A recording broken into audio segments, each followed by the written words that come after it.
friends.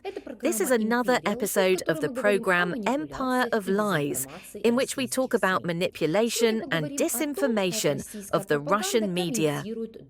Drones over Poland. The night of September 9th to 10th, 2025 became a test not only for Ukrainian cities, but also for Poland.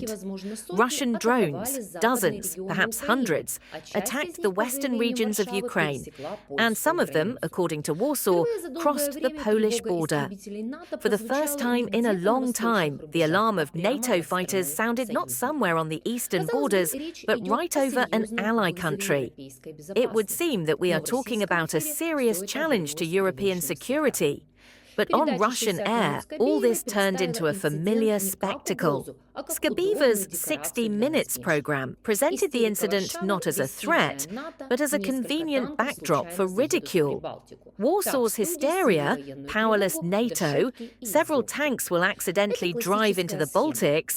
This is how the studio reduced the military alarm to a joke and mockery. This is a classic scheme. Mix facts, versions and sarcasm so that not a single viewer leaves the air with a clear picture. Is there evidence of the Russian origin of the drones?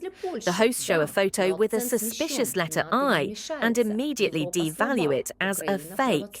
Is there a danger for Poland? Yes, but the emphasis is shifted. NATO will not intervene. Europe is weak. Ukraine is provoking. This is how a sense of predetermination is created live on air. Everything is under Moscow's control.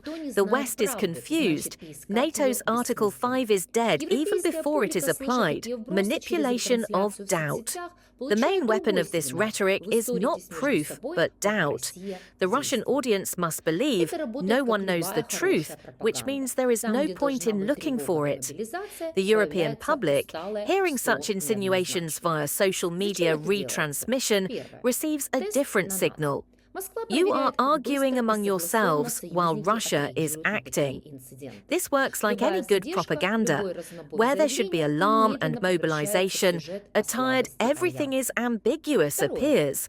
Why is this being done? One, a test for NATO.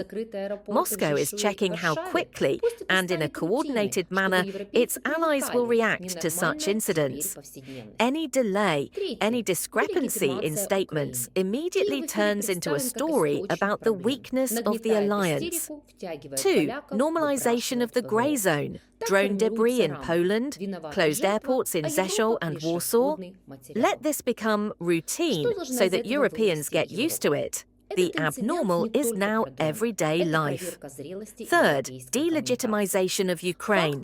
Kyiv is presented on air as a source of problems, whipping up hysteria, pulling in the polls, begging for air defense. This is how the frame is formed. The victim is to blame, and Europe is just expendable material. What Europe must endure. This incident is not only about drones, it is a test of the maturity of European communication. Facts are more important than memes. Poland and NATO must quickly and transparently publish data, trajectories, photos of wreckage, results of investigations. Every vacuum will be filled with the Moscow version. Protocols are more important than emotions.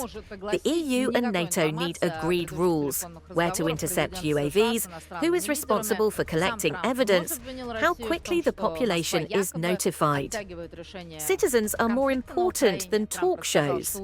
Europeans need clear instructions: what to do in case of alarm, where to go, how the defense works.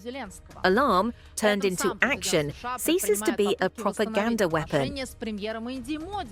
White House Press Secretary Caroline Leavitt said that she could not yet disclose any information about the US president's upcoming telephone conversations with foreign leaders. Trump himself again accused Russia of allegedly delaying the resolution of the conflict in Ukraine. Trump said that the settlement, it turns out, is a relatively new version. The personal and very mutual enmity between Putin and Zelensky is interfering. At the same time, the US president himself is making attempts to restore relations with Indian Prime Minister Modi. Trump spoiled them, as is known, by imposing 25 25% and then 50% tariffs on the purchase of Russian oil in New Delhi. Now the American leader has switched to conciliatory rhetoric. Why you can't brush it off? It's just a show. Yes, 60 Minutes is a talk show, but the show here is not entertainment, but a channel for delivering doctrine. It teaches Russians to despise Europe and Europeans to doubt their own strength. It laughs where we should be serious. It is important for Europe to understand. NATO's Article 5 begins long before the attack itself. It is built on trust, transparency, and confidence of allies in each other. And it is this trust that Russian broadcasts are trying to destroy, turning a real incident with drones into a circus for the cameras.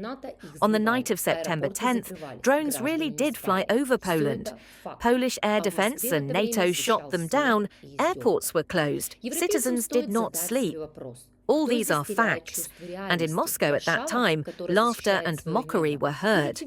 Europeans should ask themselves, who is losing touch with reality here? Warsaw, which is defending its skies, or TV presenters, for whom even an act of aggression has become a reason for a joke. You were on the programme Empire of Lies. See you soon.